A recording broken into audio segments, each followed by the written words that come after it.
30 సంవత్సరాల నుంచి సుప్రీంకోర్టులో పెండింగ్ ఉంది. ఒక 16 సంస్థలు, అదే విధంగా మరి గతంలో ఉన్నటువంటి పైగా జాగీర్దారులు, మూడో పార్టీ గవర్నమెంట్, ఈ ముగ్గురు మధ్యలో కేసు నడుస్తూ ఉంది. దాదాపు 30 సంవత్సరాలు అయింది. సుప్రీంకోర్టు క్లియర్ గా ఆదేశాలు ఇవ్వడం జరిగింది.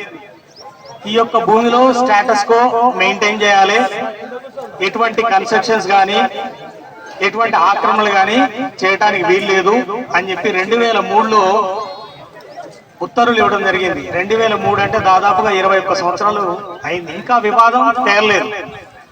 దయచేసి మీరందరూ కూడా గమనించండి.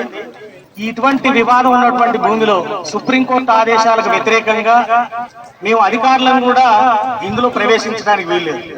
మరి మీరు ఏ విధంగా మీకు ఇళ్ల స్థలాలు వస్తాయని చెప్పి కొంతమంది అమాయకంగా మిమ్మల్ని అమాయకులు మిమ్మల్ని మోసం చేసి వాళ్ళు ఇక్కడ తీసుకొచ్చి ఉండొచ్చు.